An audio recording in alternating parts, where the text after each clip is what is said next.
I first came into business, I did everything wrong. I mean, the whole reason I teach and educate is my tagline is I made the mistakes so you don't have to. Uno, dos, tres.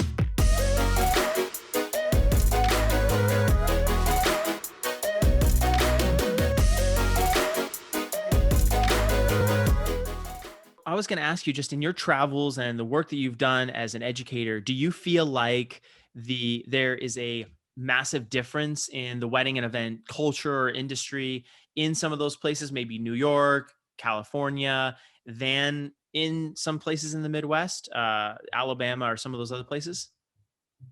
Absolutely. Absolutely. And this is why, in good and in bad. So, I mean, let's talk about COVID. Let's do it. In California and New York, ain't nobody even walking outside their doors right now. Yep. In Alabama, we're like, COVID, what?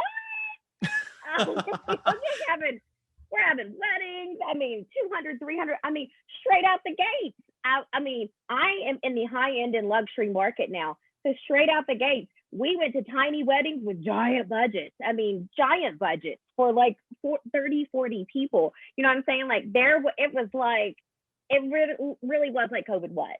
But, you know, people were still spending money, still booking weddings. Well, and Cece, I was going to ask, when you say giant budget, just to give us a perspective of what that is, is a giant budget like $100,000 wedding? I mean, what are we talking about here in terms of budgets? Okay. So for me, well, first of all, I live in Alabama. Yes. And a lot of people think it's all gun racks and rebel flags. No. Mountain Brook is one of the 50 wealthiest cities in the United States, which is here in Birmingham, which is a lot of where I service a lot of clientele. So for me, like where I say luxury starts is $250,000 to $500,000 weddings. Okay, so 300,000 up to 500,000. That's a wedding as a whole. But if you really start to think about price per person, like for me, it can still it's a ratio of what they spend. Okay, so yes, I've done that big of a wedding, but also a bride that only has 30 people at her wedding, but spends $29,000 on florals. When you break that down, price per person, that is a higher end luxury wedding than even a $300,000 wedding. Does that make sense? 100%. Wow. Okay. So right. That's definitely a luxury wedding, right?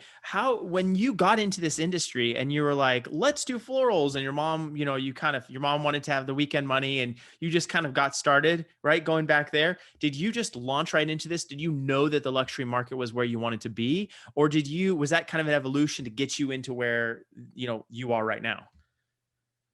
Oh yeah. I mean, it was, I tell people, I mean, I hate sounding like those old people that were like, in my day, you youngins have, but I mean, literally, if I can't imagine where I would be today if I would have known in my first year of business what really could happen. Like, I just had no clue. I just thought I was going to be in Alabama and I was going to do some wedding flowers. Yay. I mean, like, I didn't even, like, I was telling somebody the other day, there was either me or like, David Tutera. Like, there was no in the middle. You know what I'm saying? Like, either you're famous and you're living in California or you're doing like local weddings. Like, I didn't realize that there was all these other levels. So no, I mean, when I first came into business, I did everything wrong. I mean, the whole reason I teach and educate is my tagline is I made the mistakes so you don't have to. I mean, I was proud of being budget. I mean, my first weddings were $800 floral budgets all day long. And I was like, sure, I get $500 and you want all the flowers for, sure, I can do that. Those people over there have a $3,000 minimum. Oh my God, they're such a snob. I can do that for you. So I mean, like, I took pride and I could do it cheaper than everybody else because I just didn't know what I didn't know.